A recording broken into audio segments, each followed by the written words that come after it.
If it just you and 3 other staff had to do it, you wouldn't be able to do it. But I would never be able to do your job either. And that's it. Thank you.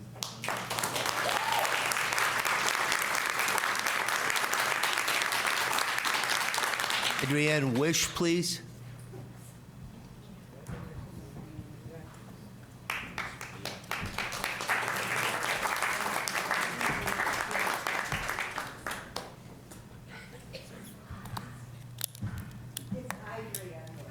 Yeah, I can't read it, I'm sorry. Got old eyes, I apologize. That's okay. I've had 14 years of teachers that all fractured my name. I'm Adrienne Wish. I've been here at the high school for 9 years. I've been in the system going on 30 years. And I'm looking, and when I got my first paycheck, I'm looking at it wondering why it's less than last year. So I started looking at all the... I'm looking at, I thought I spoke loud enough without this thing. I'm looking at the deductions. So I'm talking dollars and cents now. I mean, you want to give us a raise of 2%. My health insurance, which I cannot be without because my husband is recovering from cancer, it went from $200 last year, $216. It is now $229.18. That's just health insurance. Then everything else went up a couple dollars. So it really adds up. I said, no, I've been in this system 29 years. My income's at a point where $30, I'm still getting a halfway decent paycheck. But I'm thinking of all the people here that have only been here a couple years, and their paycheck is much smaller than mine, but they're still having that same $30 for health insurance pulled out. It really hurts. It makes a huge difference. So a 2% raise is just not covering the mustard. And all of us put up with kids that get disruptive in class. The teachers really couldn't survive without us in the classroom. So that's what I have to say. You really need to give us a livable wage to help cover. I mean, my health insurance when I first started 29 years ago was a fraction of what it is now. But none of us can survive without health insurance. If we wind up in the hospital, you could wind up losing your house. So that's all I have to say.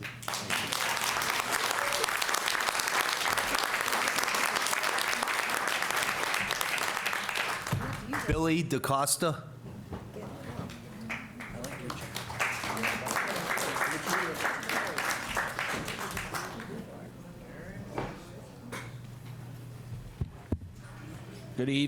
Good evening. I'm Billy DaCosta. I'm a para at Brockton I. I've spoken here before. Tonight I want to talk about why we need this livable wage. Over the last 60 years or more, the cost of living has gone up astronomically high. We, not me, but a bunch of other paras are working 2 jobs or more. And, you know, here's the thing. If you're working 2 jobs because of this, what happens if you start having kids? You're not going to have time to raise them because you're working all these 2 jobs because you're not getting enough money. My point is, you know, I eventually want to move out of my parents' house, get a teaching degree, get my own special ed teaching degree, settle down with my girlfriend. But the wage we have now, I can't afford that. I mean, we need this livable wage so I can, you know, get on with the things I want to do in life. Not just me, but everybody here too. That is all I can say for now.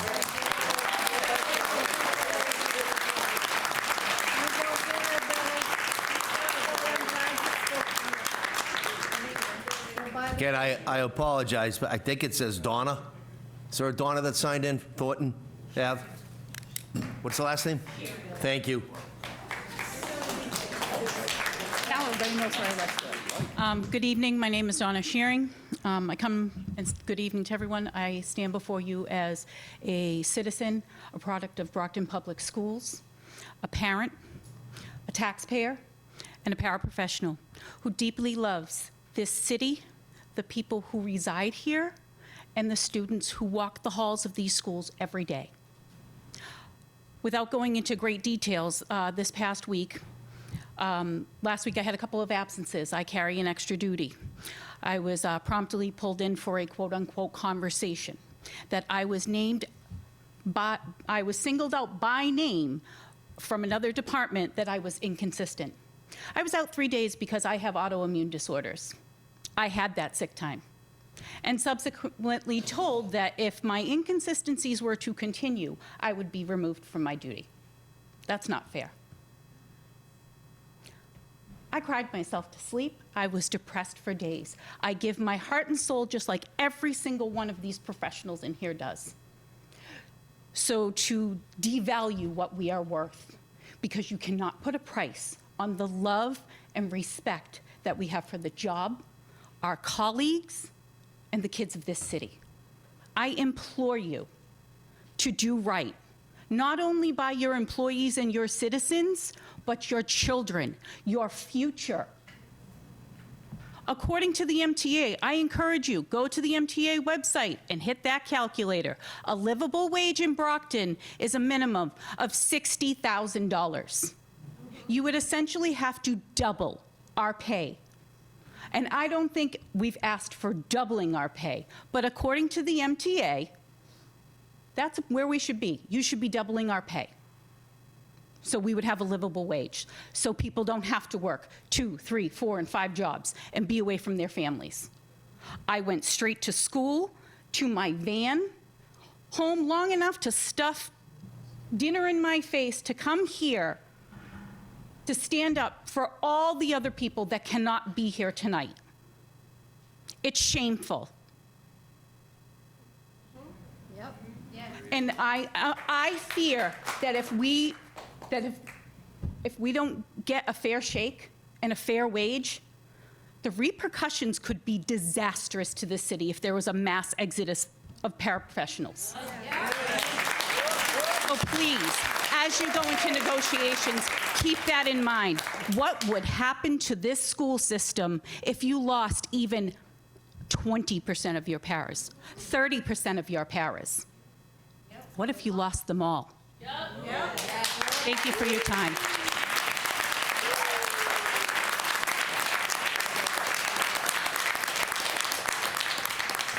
We want to thank the 5 speakers. That does conclude Agenda 2, hearing of visitors. We will go on to Agenda 3, which is the report of the superintendent of schools. Thank you. So I'm going to start with item A, which is teaching and learning. And under that, we have my report, the superintendent's report, alongside the enrollment and attendance update I'll be providing.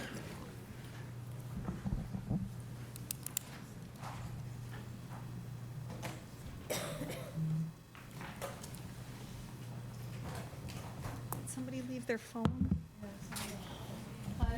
Did someone leave their phone at the podium? Donna? This is yours? It's pink? Pink? Well, we only had 5 speakers. Call their name.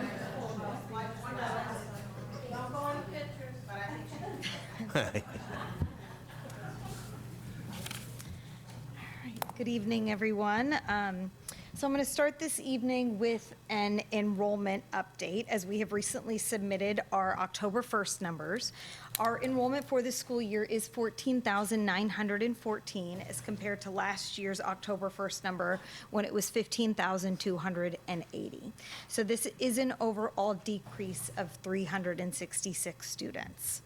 On this slide, you'll see a change from last year to this year in the individual grade levels. The biggest drops are visible at the kindergarten, 3rd, 7th, 11th, and 12th grade levels. We are seeing an increase in pre-K, however, which I know is something I've mentioned before and something that we've discussed even here this evening. So we see that trend is continuing.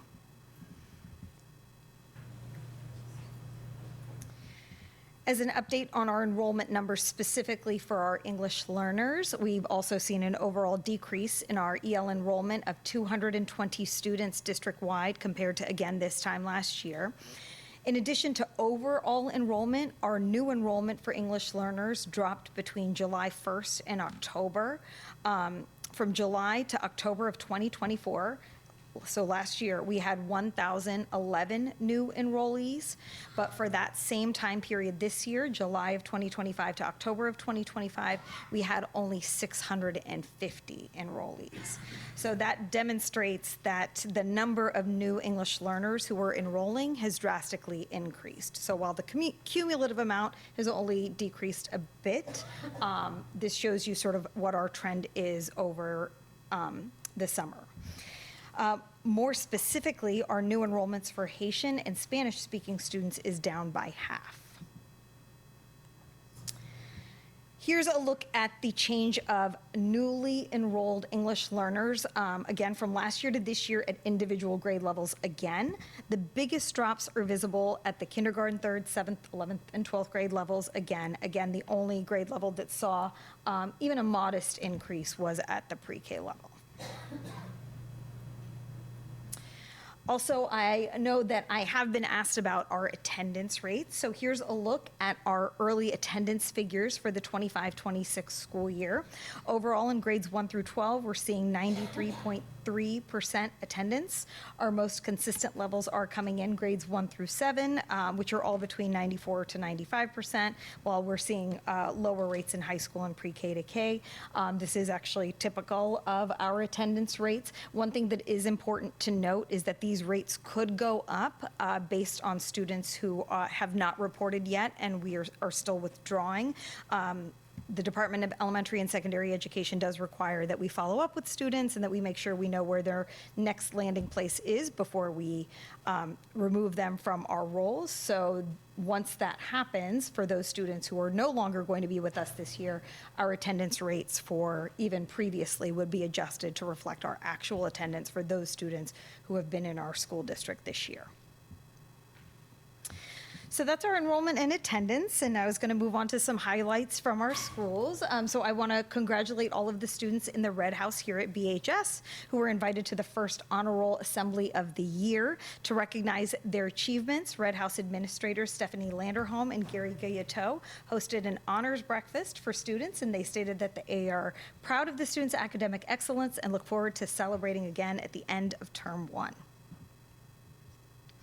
Also, the lighting upgrade project at BHS has gotten underway through our partnership with Amoresco and National Grid. And you may have noticed signage on your way in tonight highlighting that effort. I want to call out the BHS carpentry students who worked on installing that signage, which will be on display for the duration of the project. Also on the agenda tonight is the acceptance of a major grant for our district that will allow us to replace aging HVAC equipment at the Plouffe. Grants Director Cam Jackson recently attended a special event hosted by the Mass Clean Energy Center, where BPS was awarded over $4 million in grant funding to support the replacement of existing HVAC systems with high-efficiency heat pump chillers and a new building management system at Plouffe. This project not only helps improve air quality and comfort for students and staff, but it also advances the district's long-term commitment to clean energy, climate resiliency, and sustainability. East Middle School will soon be partnering with MIT via the MITC grant, giving students the opportunity to do hands-on work building a marine drifter that will be deployed into the ocean to track ocean currents. The partnership goes hand in hand with the Amplify Science unit that's part of our 6th grade curriculum and focuses on ocean currents. Once deployed, we'll be able to keep tabs on the drifter via MIT's website and see how the currents are affecting its movements through the ocean. Also at East, I wanted to highlight a special guest article written for a Cape Verdean publication by staff member Julio Carvalho. His article helped to spread the word back in Cape Verde about the culture of inclusivity at East Middle School, which was on full display when the school gathered students and staff together to watch the Cape Verdean soccer team defeat Cameroon to qualify for the World Cup for the first time. The event brought together not only students of Cape Verdean descent, but the whole East community in a celebration of the triumph for Cape Verde. Across town at West, the Wolverines have launched a new little free library outside of the school building, thanks to the support from members of the Lambda Kappa Sigma chapter of the Sigma Gamma Rho sorority. The chapter contacted member Vega, who helped facilitate the installation of this great new feature, which will be stocked with books for students and members of the community to enjoy. West has long-term plans to install benches and landscaping around the library to help create a welcoming reading area for students and community alike. Each elementary school received 506 new books, carefully curated by representatives from Follett. We asked them to prioritize titles that are culturally relevant, award-winning, and reflective of the many languages spoken across Brockton. As a result, our collections now include award-winning works authored in English, Spanish, Portuguese, French, Haitian Creole, and Vietnamese. These editions have been met with high praise from both students and teachers. One of the most moving moments came from a student from Guatemala who lit up with excitement upon finding a character, Juanita, in a book who was like her. The book was written in Spanish, and she could not wait to bring the book home to share with her mother, a powerful reminder of why representation matters. Oh, sorry. These are the books. I'd also like to introduce two individuals who will be joining BPS as Harvard Superintendent Fellows for the coming year. Karen Hillman and Hassan Ibrahim. Did I say that right? Ibrahim? Okay. They're here with us tonight, who will be joining us as part of their doctoral program at Harvard's Graduate School of Education. During the first year of the program, students learn to become systems levels leaders by being partnered with a superintendent and partnering district in Massachusetts. Karen Hillman is an accomplished educational leader with a commitment to fostering exceptional learning environments.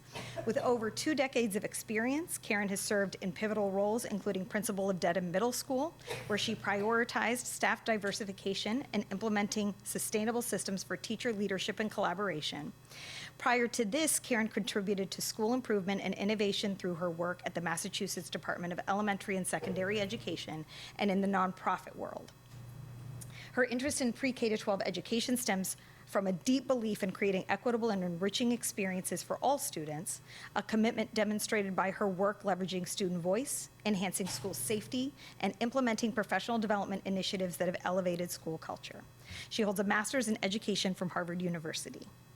Hassan Ibrahim is an educator and expert in education systems strategy. Hassan's belief in the potential that a high-quality education can ignite is rooted in his own immigrant family's commitment to learning. As a proud native of California, Hassan's first and favorite role in education was as a high school math teacher in his hometown of San Jose. Since then, he has held positions including at the Office of the Deputy Mayor for Education in Washington, D.C., and at the U.S. Department of Education. Most recently, Hassan worked with district and state leaders around the country as a consultant with Education Resource Strategies, a Massachusetts-based nonprofit. His work at ERS included working with district leaders in Detroit Public Schools to enable increased access to post-secondary opportunities, and in Albuquerque Public Schools to design a need-driven school funding model. Hassan has a master's in public policy from Harvard Kennedy School and a BS in neuroscience from the University of Southern California. So we are very excited to welcome them to our Brockton school community. They will be with us for the entire school year. They've already started to go visit schools. And one thing I do just want to say is that last year, you may remember Dion Owens. He was our Harvard Fellow from last year, and now we have become so popular that we have 2 Harvard Fellows. So I am very excited that everyone is seeing how great we are doing here in Brockton.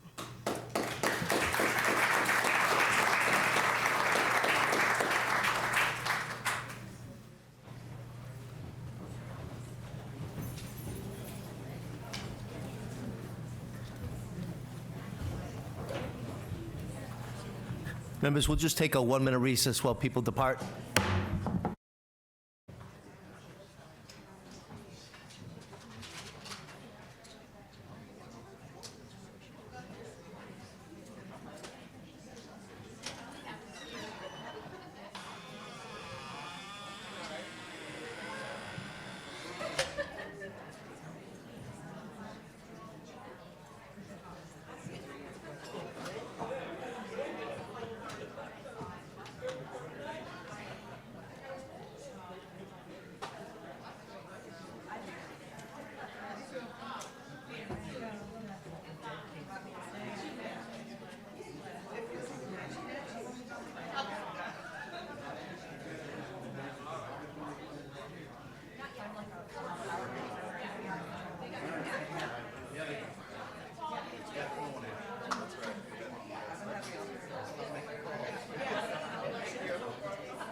do have a quorum.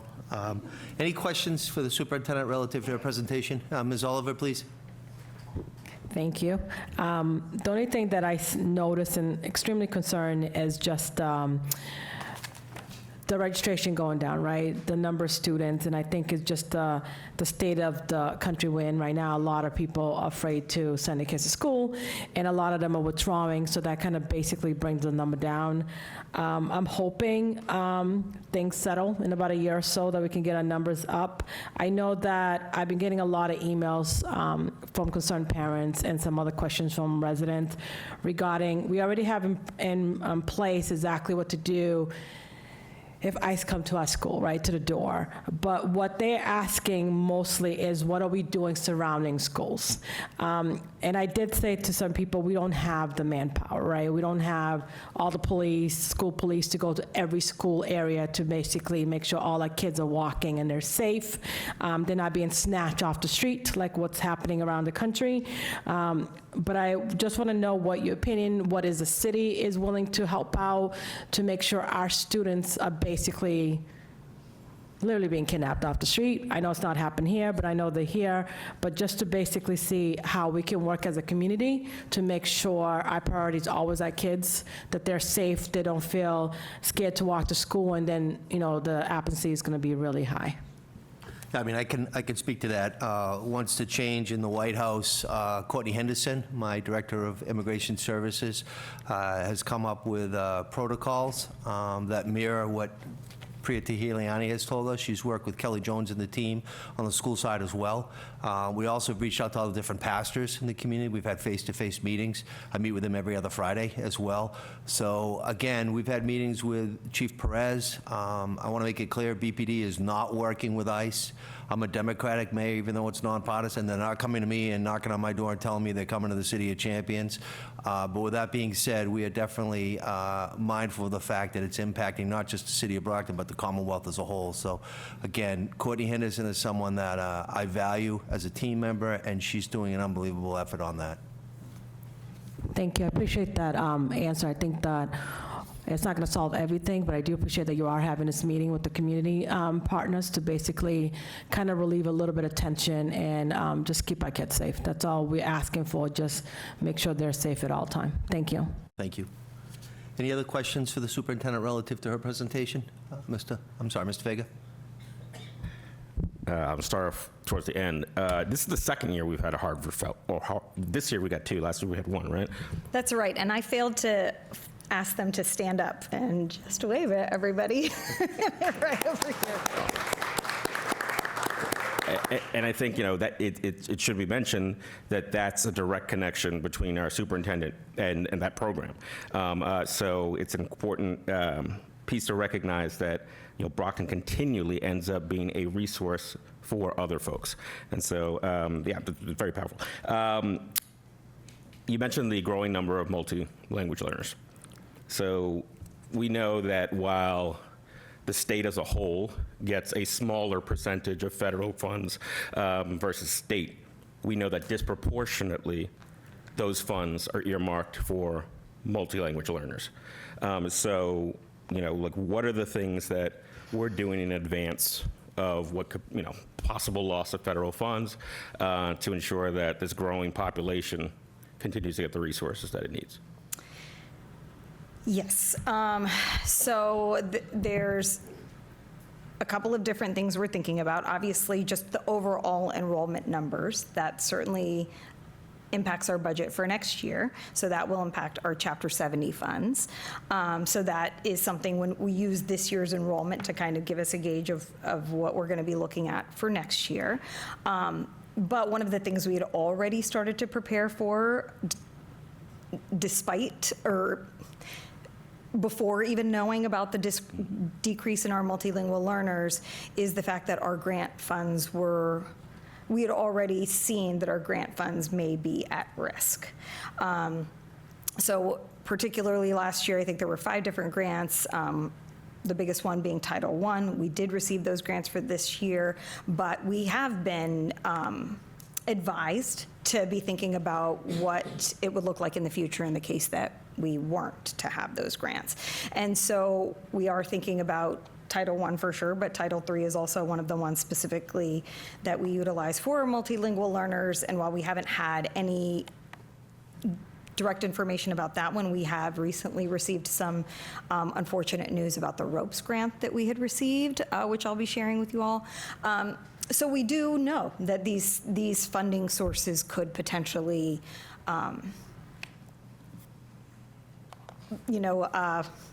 decrease. What I will say, which is the same as what I said last year, is that the Department of Elementary and Secondary Education, our local universities, even speaking to the ROPES grant, the Massachusetts Association of School Superintendents, they are all being very supportive in active advocacy to ensure that these things are not happening.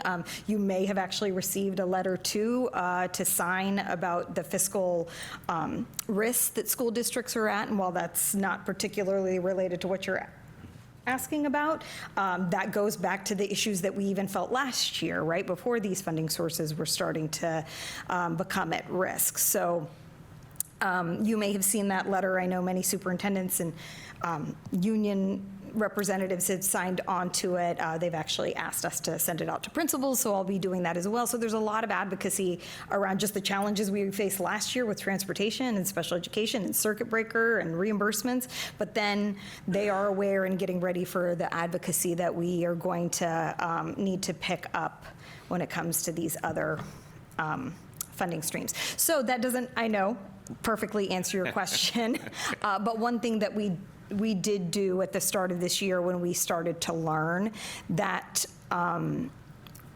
some of these funding sources were not a definite is we did actually, you approved many positions at the start of the school year during the budget cycle.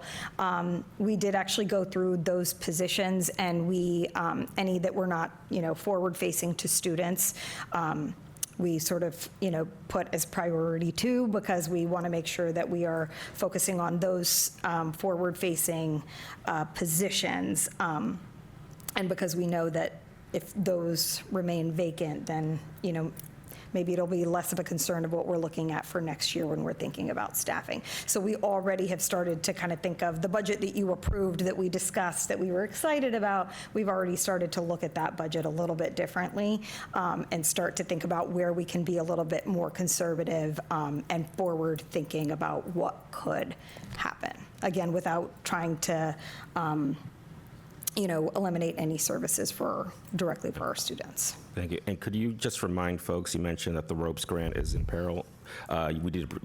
We had a presentation on this about a year ago for folks at home. Like, what is the ROPES grant and what do we stand to lose? So the ROPES grant was a multi-year grant that we got alongside UMass, and it was specifically to support paraprofessionals and those who are seeking a teaching license, specifically for multilingual learners. So yeah, that is not as much of a priority for, our federal government at this point in time, and so, yeah. Thank you. Any additional, Vice Chairman, please? Just to piggyback off of Representative Vega, when we talk about the grants, Title I and III and so forth, have we, let me say we, but your team, have we actually done an analysis as if we do lose those funding sources, what would be the impact on our staffing level? So many of our, so we try our best not to put too many of our positions on grants, but that being said, you can't avoid that entirely. I think that's a great question, and we could certainly come back with a presentation. I know we're doing fiscal updates. We have one tonight, but we could certainly come back with what that looks like. Yeah, it'd be interesting to see, we all keep our fingers crossed that we don't lose none of these fundings. But if we do, how would that impact be moving forward without those funds? The other piece is if we can, if it's a memo just to the committee, if we can actually get a detailed report of all of the open positions that we do have in the district. Yes. And what that is, and cross that with our budget, so we could kind of get an idea. I know, we're struggling to hire in certain positions. Absolutely. Yes, I'm happy to provide that. I know that the number is about 96 or 98 right now. All right, thank you. I'll pass that Thank you, along Mr. to you. Vice Chairman. Any other members relative to this matter? Seeing none, we'll go to subsection B under Agenda 3, please. So item B is the introduction and presentation by Dr. Beth Regal-Buto, who is our CFO and Assistant Superintendent of Finance, who's here with the finance team. Under that will be the quarterly BPS grants update and a discussion and potential vote on FY25 open invoices. So at this time, I'll pass it over to Dr. Regal-Buto. Wonderful, thank you. All right. Good evening, everyone. It's an honor to serve as the new Chief Financial Officer of the Brockton Public Schools. In my first 45 days, I have focused on 3 core actions. Oh boy, I'm terrible with clicking, so if I overclick, I apologize up front. Listening, learning, and beginning to lead. I've engaged in detailed reviews of our financial systems and worked closely with district and city leaders to understand our current fiscal landscape, and there's still a lot to learn. My goal from day one has been to promote transparency, build trust, and ensure that our financial practices support the district's mission.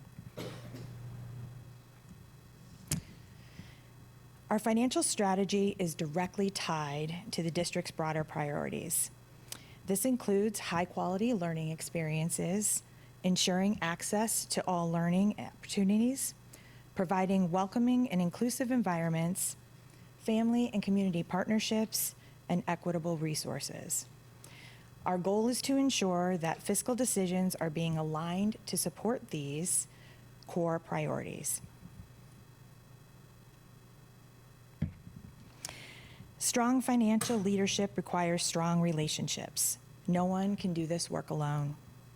I've prioritized meeting with key stakeholders across the district and city. That includes our district leadership team, principals, department leads, members of the school committee, and our partners at City Hall.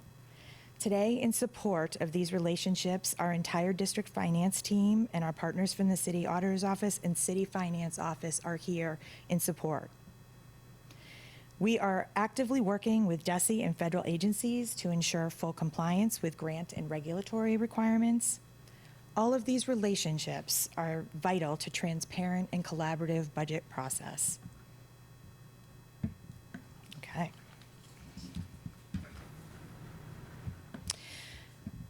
Looking ahead, we're launching several key initiatives. We're enhancing our budget tools, rolling out new, more detailed reports, and reviewing our internal controls. These efforts are designed to increase accountability, efficiency, and stakeholder confidence. We're also looking to redesign our chart of accounts and strengthen our procurement process. The strategy is to provide digestible, transparent financial information that allows the district to plan, project, and report on our resource allocation and the return on investment, which of course is all about improving our student outcomes and experiences. Okay, so there's going to be a quiz on this afterwards. So what I wanted to showcase here, and I actually put examples of the financial reports for you in your packets. And all of this will be sent to Melinda so that she can put it in with the school committee packet for the public at home. The school committee dashboard is up and running, and you still have access to searching financial information any which way you'd like to. But what we're trying to move towards is a more detailed look at where specifically our funding is allocated so that we can, again, increase transparency, take a look at where we're spending that money and how it aligns to outcomes moving forward. So this is a look at what our would be kind of like a function code report so that you can see under each area where we're spending funds. No, you can't see it, but you will when you actually look later. So this is why the work is so critically important around redesigning our chart of accounts so that forward information, the ability to project, to plan for fiscal sustainability, and to make good, strong decisions when we're faced with challenges like grant funding being cut. We have areas that we can look at and reallocate to ensure that our students have what they need. Okay. There's a lot of important work ahead, from regular budget updates to the launch of the FY27 budget planning. We're focused on staying proactive and inclusive. Our goal is to build a budget that is reflective of our values and prepares us for long-term sustainability. I believe that every dollar we manage represents an opportunity to invest in a child's future. Our commitment to you is to lead with integrity, transparency, and a deep sense of responsibility. Together, we will build a strong foundation that supports our schools and our students. Thank you for your partnership, and I welcome any questions, feedback, or ideas that you may have. Thank you, Doctor. Any questions for Doctor? I just want to let you know that as the mayor and as chair of school committee, I've had the opportunity to be on many Zooms with Beth, and she's phenomenal. She's a great addition to the team. The fact that she was a superintendent also helps us in many ways. So again, it goes to Dr. T's ability to attract really great talent, and her interactions with Dr. Troy Clarkson on the city side and the team on the city has been phenomenal. So thank you very much for your efforts. Thank you. Thank you. Any questions? Yeah, okay, we'll clap. Hey, all right. Hey.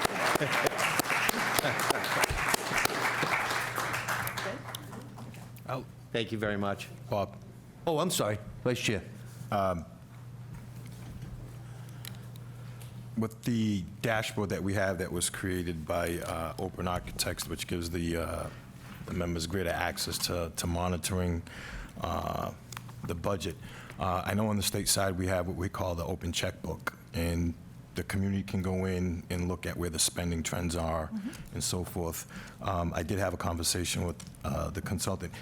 How long would that take for us to actually roll out, for transparency, where the public can actually go in and look at our budget in read-only format, that they can see where the spending is? I'm not sure specifically. I have had conversations with our consultants to talk about whether or not we could make the dashboard, at least at some point, available publicly, at least some parts of it, if that is what we're hoping to do. I also think we are going to strive on our own website to have a financial resources page, so that every report that I do here or at any request for financial information will be available on our website somewhere, so that people can feel like they have access. And I always pride myself on kind of having an open door policy. If people have questions or there's a place they want to write in, I hope there'll be a place where there's questions and members of the public could reach out and ask for information as well. Thank you. My follow-up one, this is, obviously as the vice chair sitting on some of these high-level meetings when it comes to finances, the FY23 end-of-the-year report, the state said it needed to be amended. Where are we with that? Has it been amended? Yeah. So I'm so pleased to report our new budget director here is Terry Longley, and she has gone ahead and done both the amended amounts for FY23 and FY24.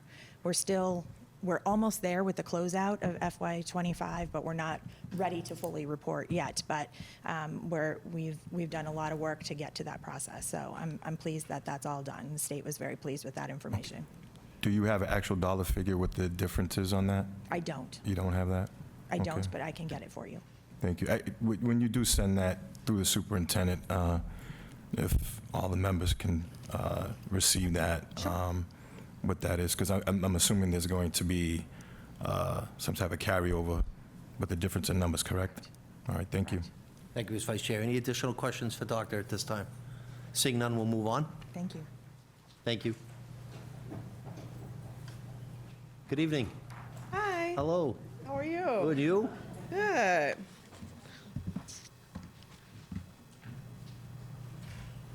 Okay. Good evening, everyone. It's Cam. Nice to see you guys again. I'm here to give you guys your quarterly grant update, which I'm happy to bring to you.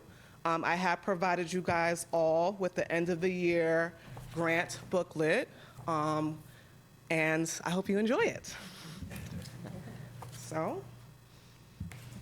So I'm happy to report that for FY25, we have received $29.37 million in grant funding.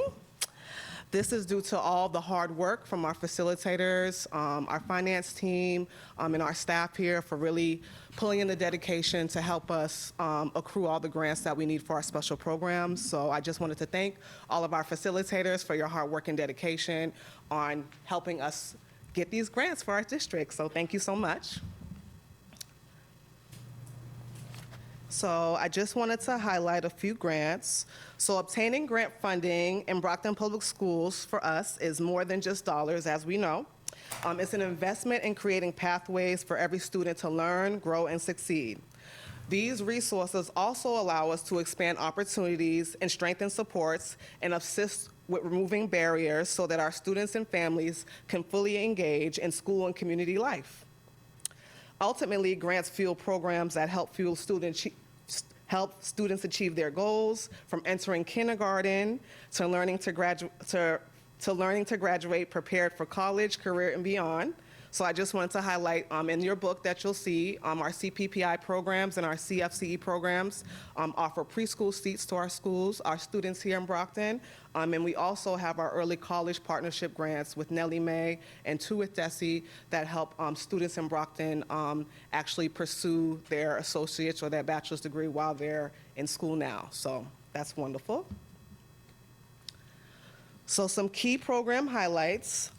Student Wellness and SEL received $920K in grant funding this year.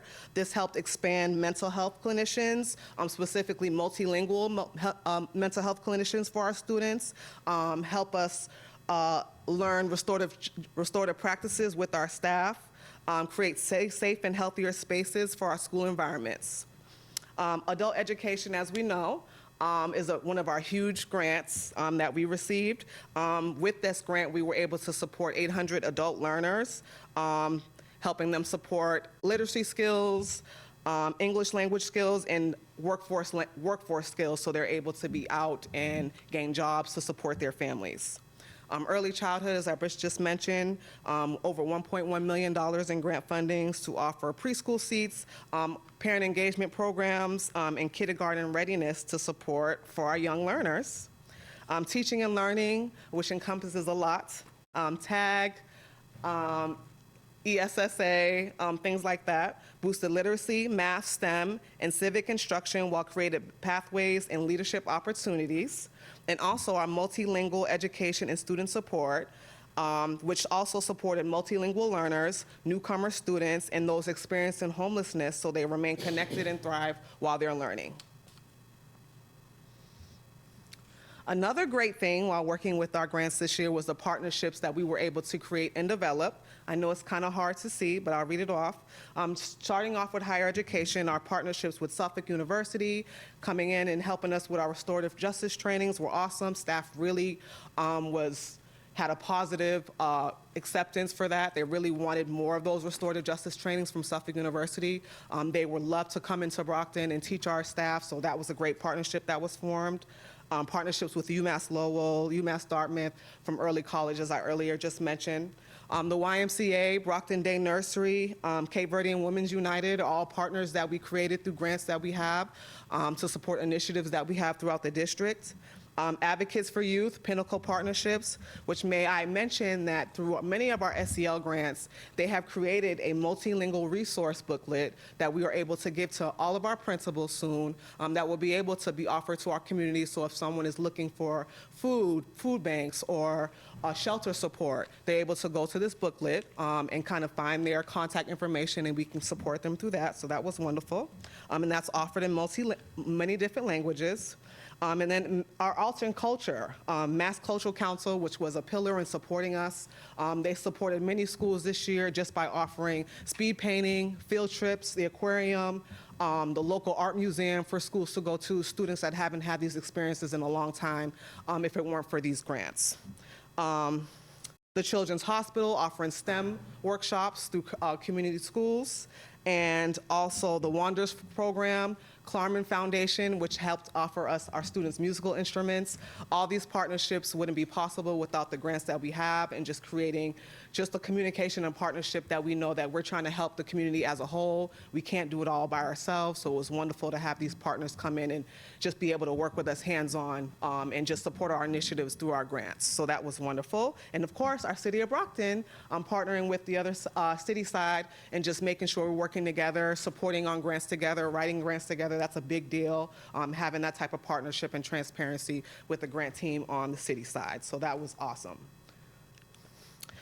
So I will say that every grant we secure represents more than just funding. It's a reflection of our district's commitment to opportunity, growth, and progress. These investments directly impact classrooms, strengthen families, and help shape brighter futures for our community.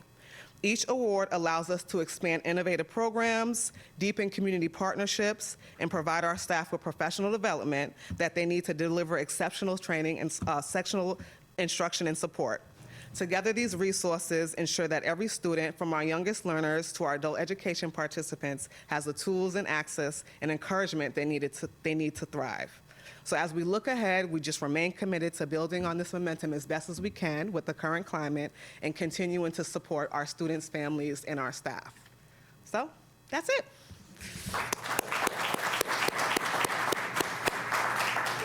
Ms. Oliver, please. Let's start from the beginning. First, I want to say, what a breath of fresh air from when I started with all the money we had to give back because it was not being used when it came to grant, and then to all that you have been able with your team to bring into the city, and especially to our students. Congratulations. What a great job you and your team is doing.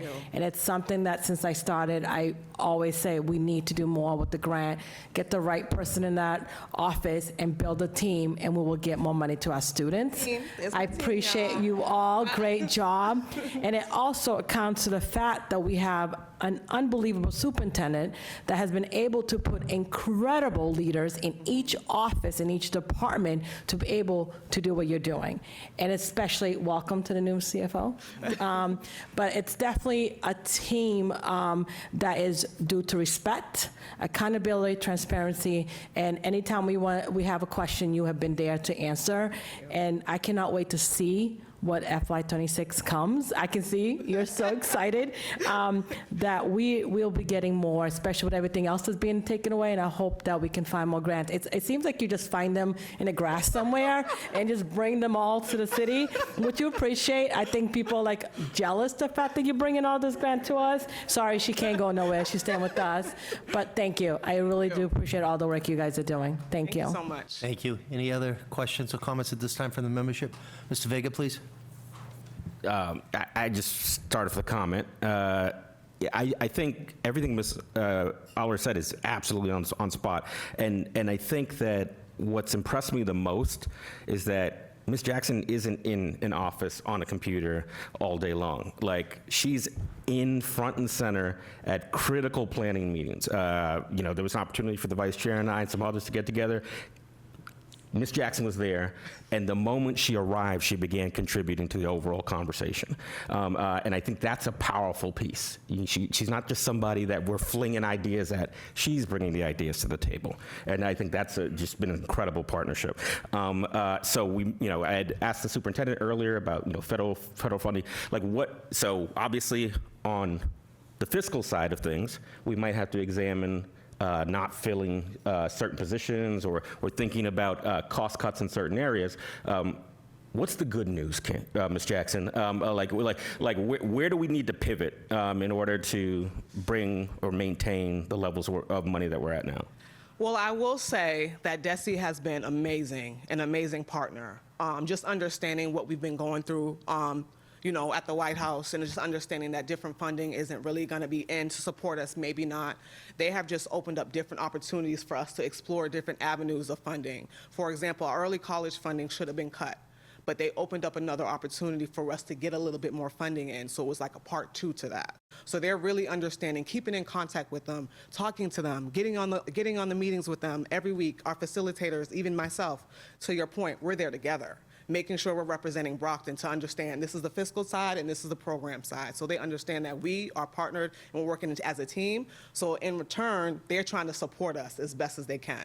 So I will say, as of today, I think you guys will have approved up to $16 million. So we're working hard. It's October, and we're really working hard to just continue the funding that we have. So. Thank you. Any other questions? Follow-up, Vice Chair? First off, I just want to say thank you to the finance office, because you guys are the ones that are doing the hard work, and you guys don't get acknowledged. I just want to, personally, publicly thank you for all the hard work that you guys are doing, specifically the cloud that we were under. Publicly, thanking you for all the hard work that you guys do. Cam, I'm always asking you for grants. I am big on facilities. Like I thanked the members earlier with the approval of the redesign of our turf fields, because, the community needs it. Even today when we, I don't want to talk about, but we toured somewhere, very, I was telling Mr. Vega, I'm like, your jaw's going to drop. Watch when you walk into this place, like, this is Brockton.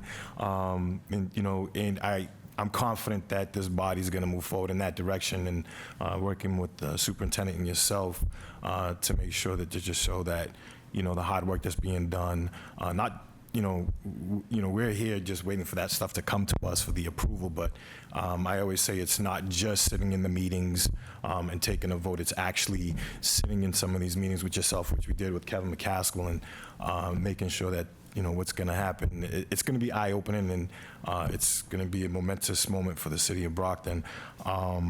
But like I said, I just wanted to thank you. I know I've been keep asking you about that grant, because the city needs 2 more pools, and I've been hounding it down to look at grants or anything, because a lot of our students don't know how to swim, and this is an urban community. I know the committee back then, got away from the mandate of students graduating, because when I was in school, you had to take swimming, and we had some unfortunate incidents in the city, and facilities is one of them, and swimming is key.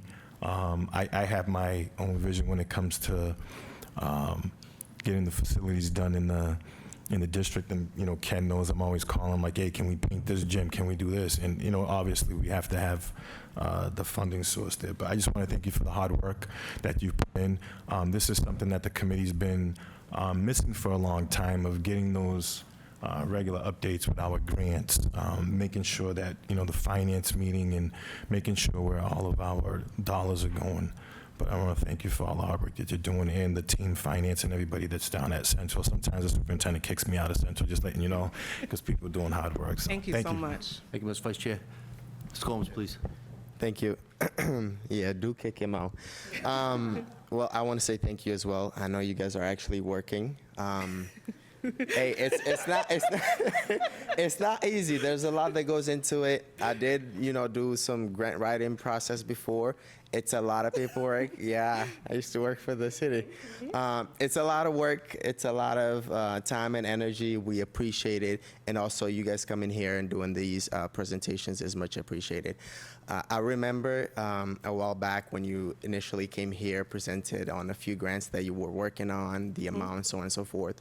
One of the questions we had is, how much more are we going after? So I know, Claudio, who you asking now? I know as we have this opportunity, and we know times are changing, things are changing. What are we looking forward to? What are we looking for? What are we in the process of hunting down, so to say, right now? In terms of like grants? Grants, type of yes. So right now, I will say what they're offering and what we're hunting down is expansion programs for programs that we have. So things like CTE, they're offering expansion programs for that. Things like increasing literacy, the PRISM grant that we got, they're offering grants for that. So just more than I'm seeing that they're offering more for SEL, a lot of grants that are coming out to support students in emotional learning and behavior, a lot of those grants that we're going for that are coming out. So I feel like, as in my experience, based on the climate that's happening, more themes, like to your point, like the immigrant migration grants are not as important now as maybe the literacy grants. So those ones are coming out as a more frequent rate. So really, we can only go after what is offered. So right now, that's what we're going for. I never try to pass down an opportunity for a grant. Everybody in this building that I work with, no. I'm emailing them nonstop. Can you meet with me? Can we do this? Can we submit the grant? So we're always working. I have everybody included. They have a piece, and we just keep it going. So. No, I appreciate it, and thank you guys for the work, the support. If you need anything, we're not gonna help you with grants, but hey. Thank you. Any additional comments at this time? Thank you very much. Great, thank you.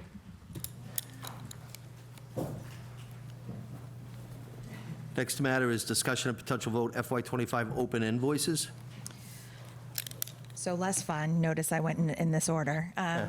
So as part of the normal end-of-year close, I'm so happy to report that I think the finance team did just an amazing job liquidating our POs and our open invoices, but the reality is there's always those invoices that come in over the cusp or things that are late. So in front of you or in your packet was the remaining FY25 open invoices totaling, I think, just over $314,000, if I remember correctly.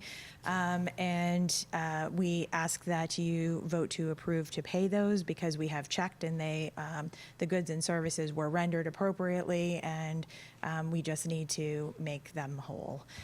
So what the other nice thing is the team did such great work that I really do not anticipate that we will be coming back. I think this is really a pretty short and tight list for everybody. Thank you.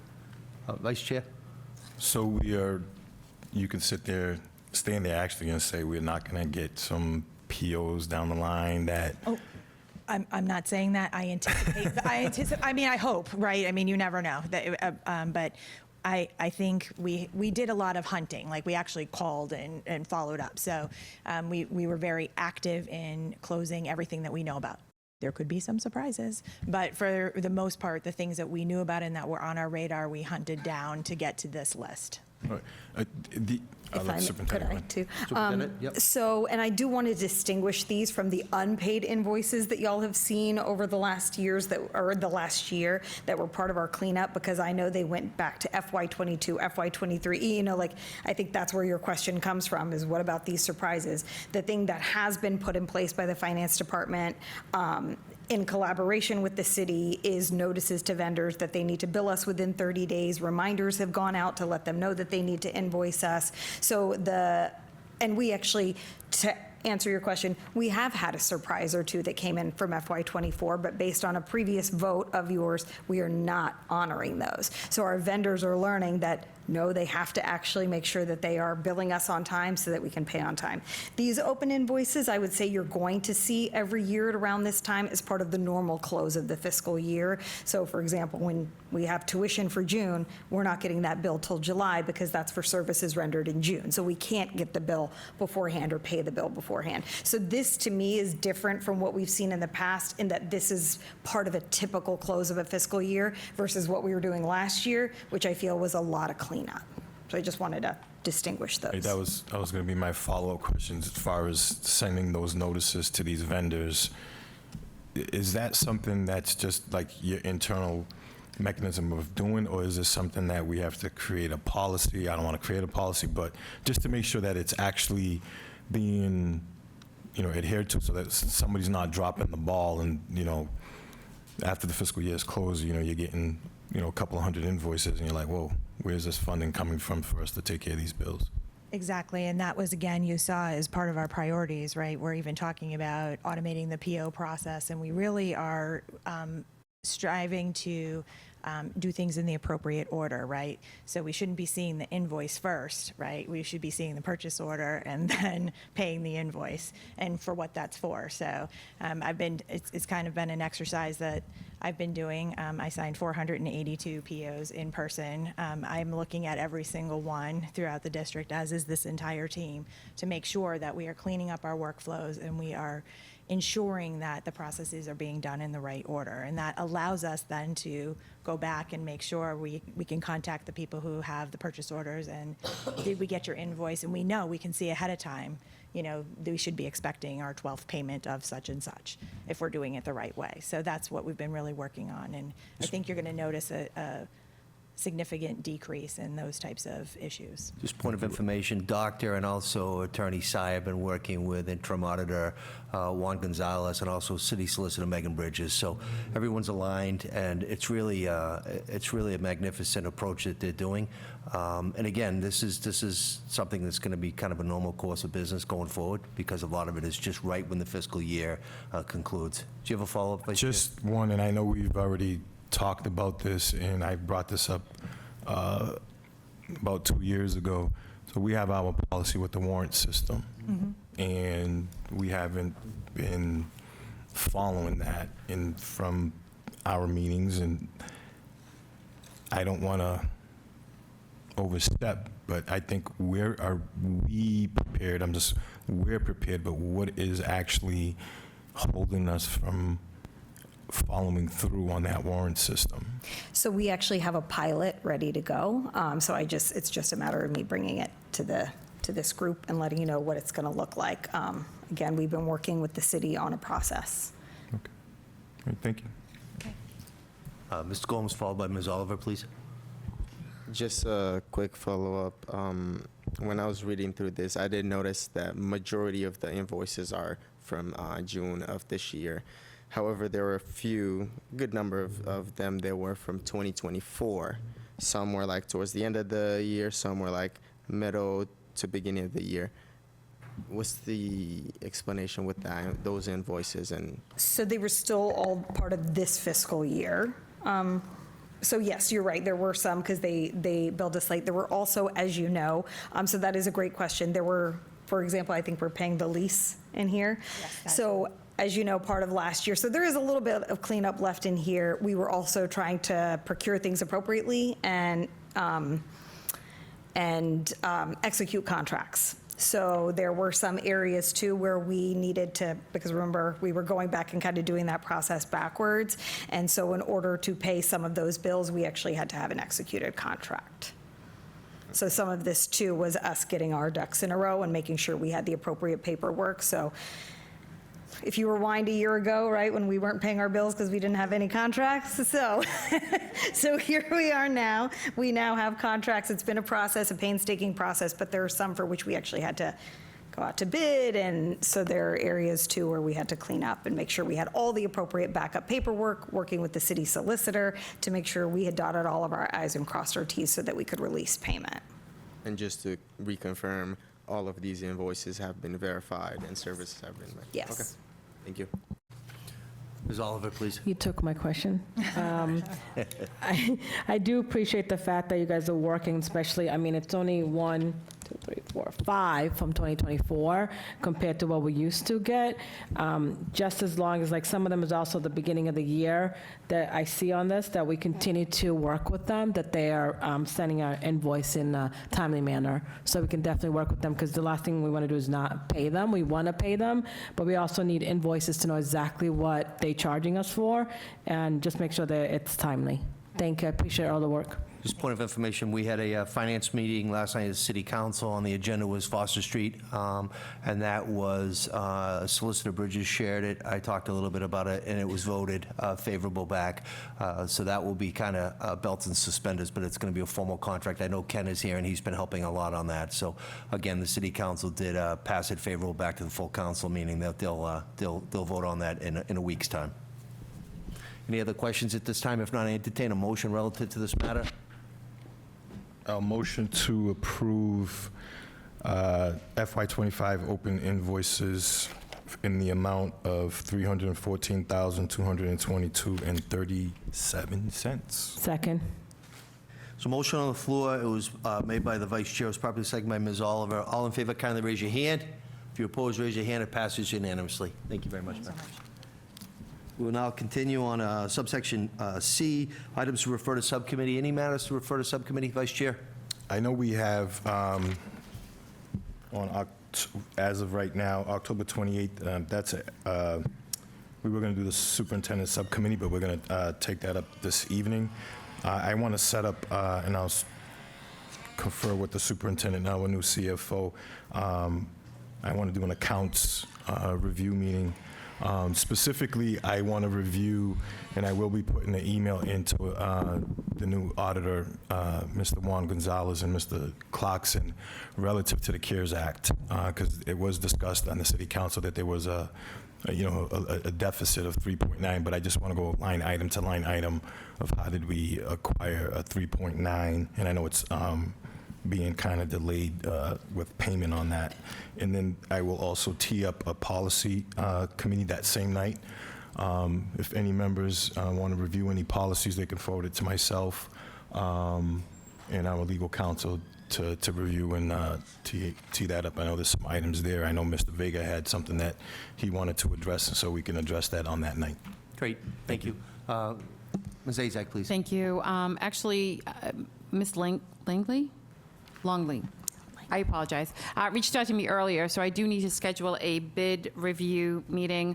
We do have something that's very time sensitive that we do need to review. If we can add that on to the October 28th, rather than have it wait till the November meeting. I can work with Mrs. Campbell on the time, but as long as the bid review committee can actually meet on that, that would be great. Perfect. And that should allow you enough time, correct? Okay, thank you. Thank you. Any other matters that are going to be sending to subcommittee or anything? Seeing none, we can move on. That concludes Agenda 3. Agenda 4 is consent agenda. It's quite a few of them, but it's A, B, C, D, E, F, and G. What's the will of the committee? Would we take them collectively, or are there any matters to take out? What's the will of the committee, please? Is there a motion? Motion to accept the consent agenda Collectively? collectively. Is there a second? Second. Okay, motion was made by Mrs. Sullivan and properly seconded by Mr. Gomes. Before we take a vote, I just have to read it into the record, please. Consent agenda A is the approval of the minutes, regular school committee meeting dated September 3, 2025. B is the approval of the BHS bilingual department out-of-state field trip to Washington, D.C., which was October 21 through 24, 2025. C is the acceptance of donations, BPS athletic department, storage shed for the Brockton High School track team. D is the acceptance of donation, Raymond School, school supplies from Clean Harbors, Unitos, ERG. E is the acceptance of donation, North Middle School, school supplies from NRI Vasavia Association, which is NRIVA. F is request for authorization to accept proposals and expenditures of funds, FY 2026, Mass Clean Energy Center, Mass CEC, Green School Works Grant in the amount of $4,030,494 even, FY 2026, which is the Innovation Career Pathways, ICP Planning Grant in the amount of $15,000 even, FY 2026 Shannon Community Safety Initiative, CSO Grant for Promise College and Career Academy, $12,080, FY 2026 Shannon Community Safety Initiative, CSO Grant for North Middle School in the amount of $11,500 even, FY 2026 Safe and Supportive School Grants in the amount of $10,000 even, Next Generational Learning Challenges, NGLC Learning, what's it say, excursion, mini grant in the amount of $6,750, FY 2026 Creative Expenditures Grant, South EL, which is Access to Community Literacy Initiative in the amount of $5,000, FY 2026 Creative Experience Grant, which is Reflections of Us, Brockton High Mural Experience in the amount of $5,000, FY 2026 Creative Experiences Grant, a day at the theater, which is Ashfield School, in the amount of $5,000 even, FY 2026. Creative Experiences Grant, a STEM adventure at Gillette, which was for North Middle School, in the amount of $5,000. And then finally, G, Acceptance of Human Resources Notifications. Appointments certified, appointments non-certified, and then personal actions, which is leaves of absence, resignations, and retirements. We have a motion. It was properly second. All in favor, please raise your hand. All opposed, raise your hand. It does pass unanimous. On that, I mean, I know I didn't pull it out, but I just wanted to publicly acknowledge the Brockton Track Club working with facilities in our athletic department. And I'm not sure, I hope he's watching. He does watch. He was watching our facilities is to that anonymous donor that donated those funds for that project. And if you are watching, I'm sending that email via the middleman, and hopefully you can fund another project. Thank you. Thank you very much. We will now go on to Agenda 5, unfinished business. Any unfinished business at this time? I don't think there is. We'll move on to 6, new business. We have 2 matters, discussion and potential vote, which is the approval of superintendent's evaluation FY 2024-2025, and then the elections of official voting delegates of the MASC annual business meeting, November 12th through 14th, 2025. Hey, this is me. So several months ago, the superintendent presented her goals and our plans for the district. As she came into, there's a process where the school committee does an evaluation on the superintendent. Prior to that, all the members received this nice book of evidence on evaluating the superintendent, which each member was had ample time to review all the data and actually do a thorough assessment on the superintendent, which was based on her 4.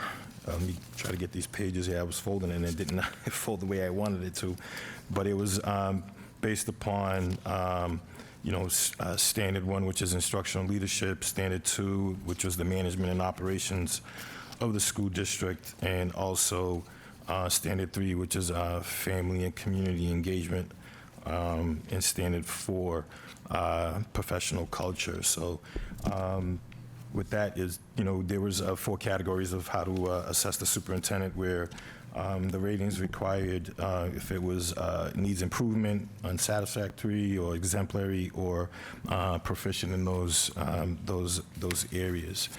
With that being said, the superintendent did meet to be proficient in our evaluation that all the members conducted from the school committee. And with our contract with the superintendent that all of the school committee members supported, her meeting the proficient actually extends her contract to 2028. And you don't know how excited I am about that. With all the work that's been done, myself, Representative Oliver, and Representative Gomes, we met. All of the evaluations were reviewed by the 3 of us, and we compiled it on those 4 standards, which is in front of everybody. You can't put everybody's comments, but we selected 3 comments from each standards from each of the members that's in this report, and then the final evaluations with the comments overall. We included all of the members' comments in this process. This is my as the vice chair, first evaluation that I've done. I can't speak to the other ones previous. Didn't have that opportunity to shine upon that. So one of the other things is with the superintendent's evaluation, it's a public document. So this evaluation will be posted on BPS website. Included in that, each of our individual evaluations will be posted on BPS website. So the community educators, they can go in and look and see how each of the school committees did the evaluation on the superintendent. It hasn't been done. If you leave it up to me, I would include all past superintendents so the public can see those evaluations as well moving forward. So. But before we have to take a vote to accept this evaluation, I will open it up to my colleagues, Ms. Oliver and Mr. Gomes, if they have any comments as far as the process of how we drafted and put this final report together. Ms. Oliver. Well, this is the first one I've done, of course, but I do evaluation for all my clinical supervisors, so at work, so I do have kind of an idea. That one's a little bit more tough in the nursing department, but this was definitely a learning experience, just taking my time, definitely really writing how I felt, and I think a lot of it, when I was reading some of the comments, was very professional and their comments basically state what the pathway we were leading to, and just all the hard work that the superintendent had to been doing, especially with everything that she came into. We really truly appreciate. I can tell by the comment that everybody do appreciate all the hard working that she's been doing with her team. So I think just reading some of the comments, it is basically say that basically all of us do appreciate the work that's being done. And it's something like we work as a team, and the mutual respect just to see that we do acknowledge what's been done and what needs to be done moving forward. And it's not an easy job. I'd rather be a nurse than be in your shoes. But I do appreciate all the work that you and your team has been doing. Thank you. Ms. Olive. Ms. Gomes. It was also my first. But it was a learning process. I appreciated having to take the time to go through it, jot down some of my ideas. I think it was also important because it made me look back and where we started, where we are now, and where we're going. And I did give you a lot of credit for the situation that you walked into. You know, we had a major deficit. We needed people in the leadership position. You just coming in, diving headfirst, and getting to work was deserved the credit that you got. I believe the evaluation was nothing shy of what I expected, seeing the work that you did and reading through everybody's comment and their rating. We can clearly tell that we all are pleased with the work you've been doing so far. I feel like we should do this more often to have the opportunity to look back and be like, yeah, this is what you had said in the beginning. Have we done these things? Yes. Have we not done it? What can we do now? Or what areas of improvement is there? But I appreciated it. It took us the time. It was necessary.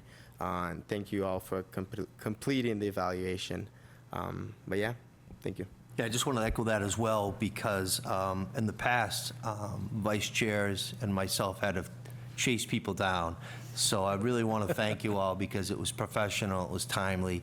And again, when I've just read it, I mean, it really, people took it seriously, you know, because Priya takes the job seriously. So kudos to everybody. Thank you. Any other comments, Ms. Azek? Thank you. So I'm impressed. I give you credit, Mr. Rodriguez. I will say it on camera. I'll admit not just me. it. I have Because I had to chase, usually, like you said, Yeah. previous vice chairs would have to chase the Yes. members for weeks. And then I think the last time mine was done in the maybe September. So this was very impressive. So, and I have to also acknowledge that Dr. Tahiliani, the way you presented the evaluation book for us just made it so much easier, because we had everything right there, or we could reach out to you if we had any other info that we needed. But just having the information right there and not having to go online and having to constantly click through one tab, you know, it just made the process so much easier. And usually we do a presentation. So we do have 3 brand new members.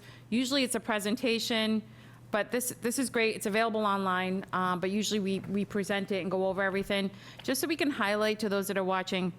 Like Mr. Gomes mentioned and my other colleagues, you came in during a time where we were trying to clean things up. Not only did you step right in a little less than a year, you were able to get us on track, make sure our bills are getting paid, and try to run our district. So I wish I could have given you exemplary for everything, but I know when you do exemplary, it's a little different when it comes to this type of an evaluation. But we're very impressed with what you've done in such a short period of time, and I just want to acknowledge that publicly. We always have room to learn. We always have room to fix things, but in less than a year, you're putting us on the right track. So I know I appreciate that as a member. So thank you. Thank you, Ms. Azek. Any other members have any comments? None. Thank you again. While doing this, putting everything together and compiling each of the committee members, comments, and I told this to Ms. Oliver. I was just like, wow, it was all the members were on the same page, and it felt like when yourself, Mayor, and myself with Anna and Jorge, when we were interviewing the superintendent, it was just like, whoa, we were in sync putting this together. So, the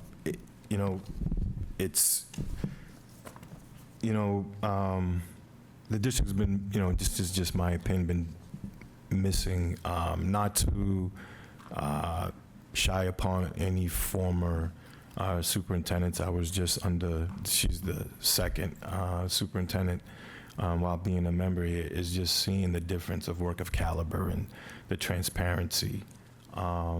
She brings a lot to the table. When, she knows it, she's a celebrity. Wherever we go, it's true. Even this past weekend, I was at Mass charting the course for the 12th time. But it was, some of the committee members from across the district, and the number one thing was like, you guys in Brockton are lucky that you guys have her.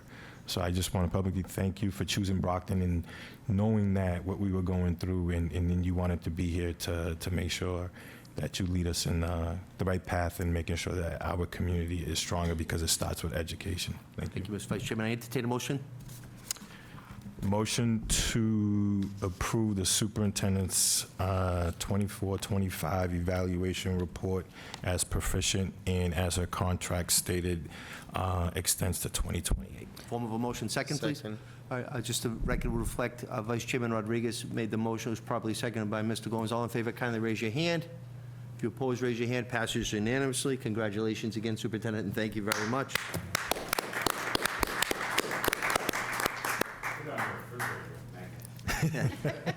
Now we have to do an election of official voting delegate for Mask Annual Business Meeting, which is November 12th through 14th, 2025. Is there a nomination of anybody? Anybody want to volunteer? Who's attending the mass conference, number one? I'll be there. I'm not sure if any other members are. I'm not staying till Friday. That's usually when it is, right? Yes. Yes, no. Well, I guess I have no choice. Anybody want to nominate? I nominate Tony Rodriguez. Motion's on the floor. There was nomination by Ms. Azak. Do you accept that nomination? Vice Chair, do you accept that nomination? Yes, I do. Is there a second on that? Mr. Gomes, there was a motion made. It was properly seconded. Any more people being nominated? I hereby No, I close did it that. last year. I'm not doing it. Yeah, I hereby close nominations. All in favor, raise your hand. If you oppose, raise your hand. Passes. Congratulations, Mr. Rodriguez. All But you're missing one more piece, that you have to also nominate an alternate. Yes, you do. You want to be an alternate? Who wants to nominate? Yes. It's Go, official. Mr. Gomes. Motion to. Motion was made by Mr. Sullivan for The alternate. Claudio Gomes as alternate. Is there a second? Second. Second was Ms. Oliver. Any other nominations? Seeing none, I close nominations. Motion was made, properly seconded. All in favor, kindly raise your hands. Mr. Gomes, you're the alternate. Congratulations. All right. We're going to keep going, please. Number 7 now is the School Safety Security Police Liaison. I know Officer Mosley is here this evening. Lieutenant Banaka. Oh, Mr. Banaka's here, too. Lieutenant, yeah. Lieutenant Banaka's here. I couldn't. Lieutenant Banaka. All right, greetings, Superintendent, Mr. Chairman, Mr. Vice Chair, school committee members, those in attendance. So first things first, last Friday, Marciano Stadium hosted another Brockton High School football game, and from a safety standpoint, it was a success, as it has been. All the school police officers, they work the event. We hire a K-9 unit, the Brockton Police Drone Unit, safety and security personnel, and we have an officer monitoring the cameras. We consult with the state police, the FBI, the Commonwealth Fusion Center regarding any areas of concern that we need to address. And this Friday is the next to last home game, and we expect that the security measures that we have in place will be consistent with the measures we've taken in the past, and we expect a successful event as well. So with that, on September 29th, of note, there was a sealed baggie containing a suspicious white powder was found on the floor of a room at Brockton High School. Staff turned the enclosed baggie over to school police. The baggie remained enclosed until school police field tested the powder, which we brought over to the Brockton Police Department. It tested positive for fentanyl, which is very disturbing. So I immediately notified Principal McCaskill. School administration was notified, and the 2 individuals that handled it properly decontaminated. It should be noted that there were no adverse effects reported or observed by those who handled it. No confirmed cases of overdose come from touching the powder. But although the bag was sealed, the room was evacuated and quarantined until a biohazard cleaning company that the Brockton Police contract with arrived to sanitize and properly clean the room. And there were no additional substances suspicious that were located by school police and, of course, Principal McCaskill's excellent team. Nothing was found. But in addition, just to ensure that we had a clean facility, under a stay-in-place order, I arranged for 4 canine units who specialize in narcotics detection, come from all over the state to search the entire school. And then there were no other items located. As far as the investigation goes, in that particular room, the item was found on a Monday, and the item could have been there since last Friday. So we scrutinized hallway camera footage, class lists were obtained, interviews were conducted. There are no cameras in the classrooms, and there's still more interviews and re-interviews to be completed. So the question remains, what safety plan do we have going forward? So we collaborate with Principal McCaskill, does an excellent job with his excellent team, and for most of that week, all backpacks, all personal items were searched at the entry doors with school police present. It tied up things at the start of the day, but safety is the #1 issue. So Principal McCaskill, he explained to me that most of the feedback from the students, from the students and the parents and the guardians was positive, and no student was penalized for any late entry to class. That was happening during the majority of the week. So what do we do from this point forward? Well, I just want to note that nothing was found with the door searches, no suspicious items or contraband, with the exception of cell phones. Found those. Going forward, there will be spot checks at entry doors. There'll be spot checks at hallways and study halls, which is authorized in the student handbook. So the word is out. And also notifications were sent to all parents and guardians, so just in the era of transparency, notifications were made. As to incidents in the past week, students' laptop data was red flagged for school threats. This is at one of the middle schools. No direct threat was made, but just so, school police was contacted, and parents were contacted. A consent to search was conducted, and no weapons were located. School discipline will follow. It's important to note that, and also to remind parents and guardians about the Gaggle software that the Brockton school system employs. So that software monitors student activity on school-provided devices. And those are laptops distributed to all the middle school and high school students. It should be noted that that software sends red flags to staff and also the school police. If there's any content, references to guns, words and images related to school-related violence, that gets red flagged to us. Also, school police received 2 separate reports from middle schools about a student making threats. That student was interviewed. Parents were notified. Consent searches were conducted, and there were negative results for any weapons. The school discipline will follow. So that's something that obviously the school police and the administrators take very seriously. And finally, we continue to concentrate our resources on traffic safety. That's one of the biggest issues that we have going on with traffic. So we will continue to rotate the personnel that we have throughout the school district. We've been doing that since the beginning of the year, and we'll continue to do that throughout the remainder of the school year. And I think that just about does it. Any questions? Any questions for Lieutenant? Ms. Oliver, please. As a parent, when I got the information, right, it's very scary. It's very scary. And I think this is like the time that every parent should have that conversation with their kids, that we are not going to tolerate it. Do not bring it in our school. We are not going to stand for it, because that is one of the dangerous things out there right now. And we understand that we are in the middle of an epidemic with the drug use, and especially fentanyl.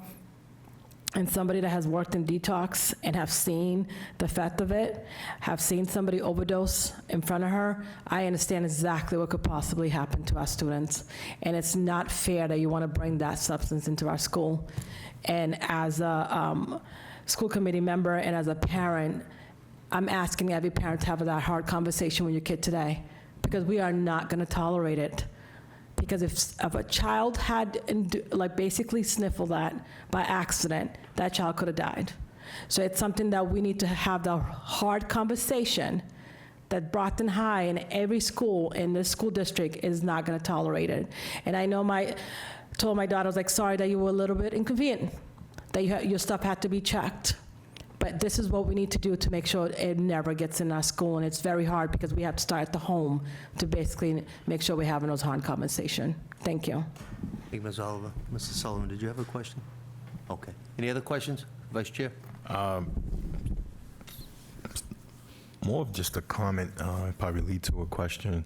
First off, thank you, Lieutenant. I know we stay in contact. You and your team do phenomenal work that comes in. You know, I support you guys in anything that I could do to advocate to give you guys the tools to make your jobs better. I don't want to go far as saying that it was a student. I don't want to go far as saying that it was a staff member. But we do have some construction work going on in the school at the time. So it could have been one of the contractors or somebody that came in there. It's unfortunate it happened.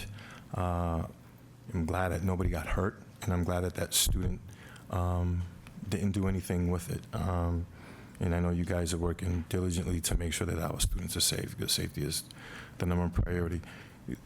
That incident, I know I mentioned this a few years ago, and I know with your leadership, and I'm not sure if the chief or anybody else or what we can do, this proves that your staff, instead of you relying on other resources across the state to come in, I think when in 1 or 2, whatever your recommendation is, that, you know, we need our own canine unit within our school. And some of the people, when they look at dogs, like, oh, they do this. No, there's different types of dogs. There's crowd control dogs. There's drug dogs. I mean, for my department, we have dogs that just sniff out cell phones.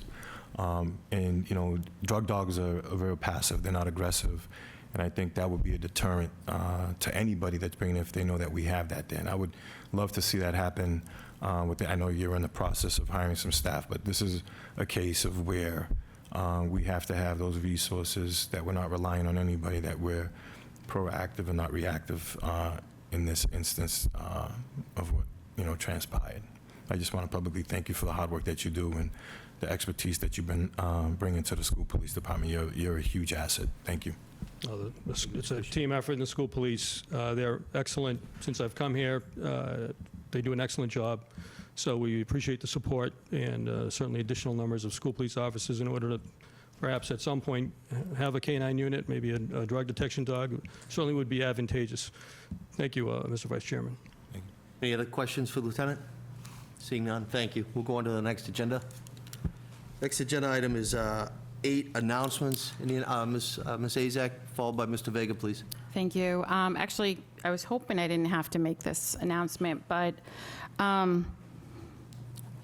just wanted to reach out to the community.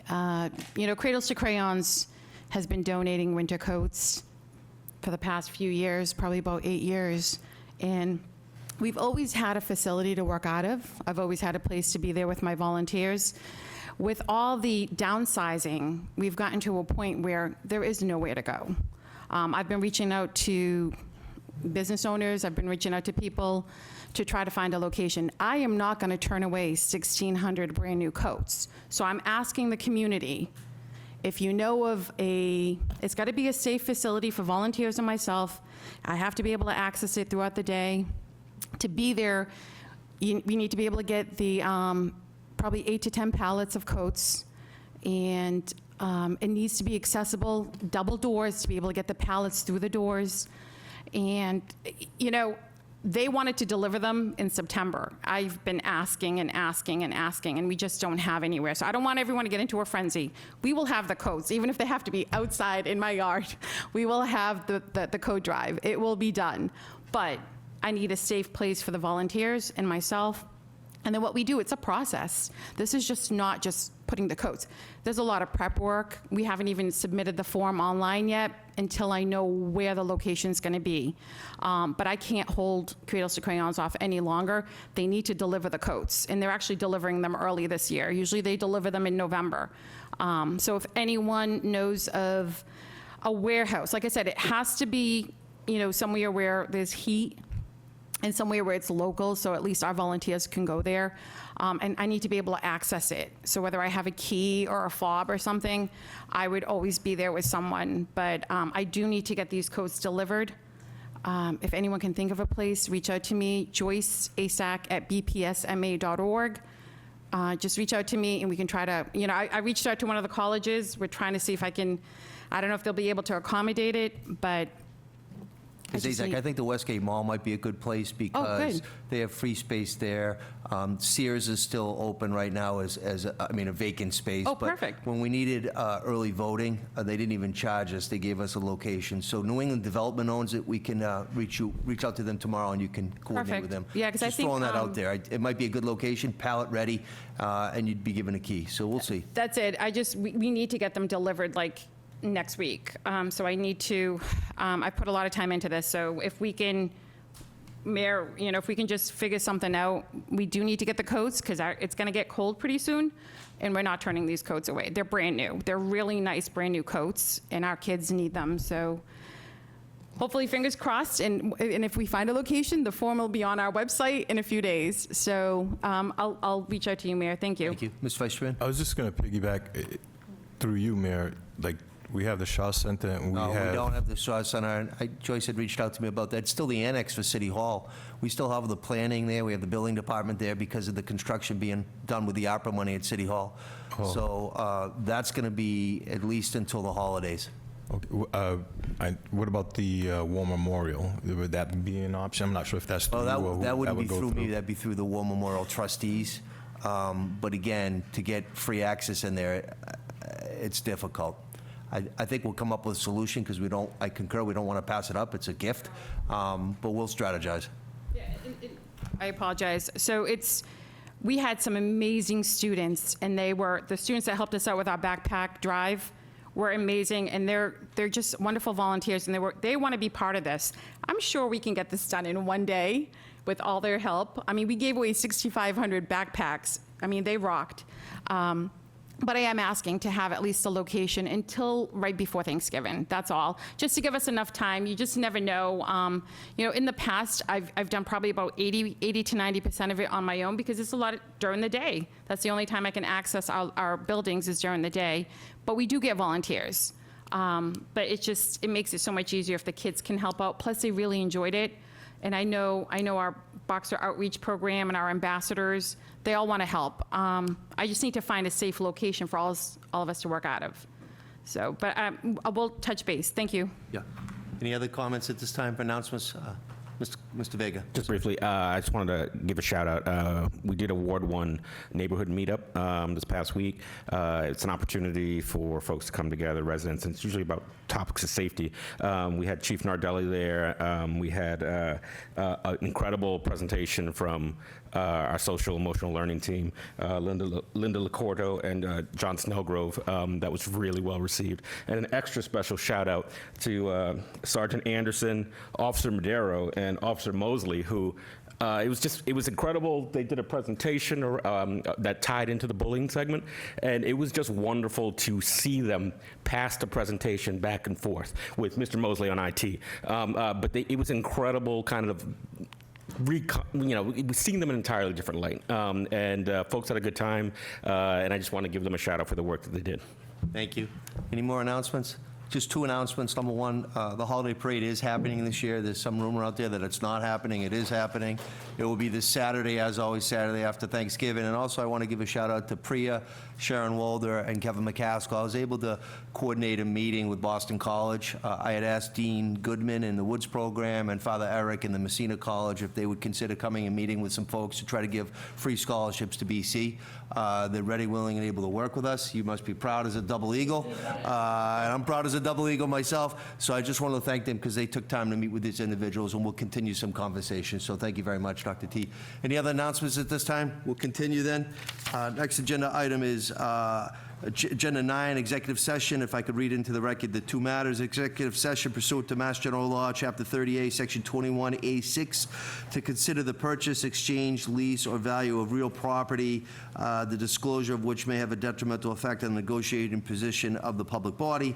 And then also pursuant to Mass General Law, Chapter 30A, Section 21A3, to discuss strategy with respect to collective bargaining or litigation if an open meeting may have a detrimental effect on the bargaining or litigating position of the body.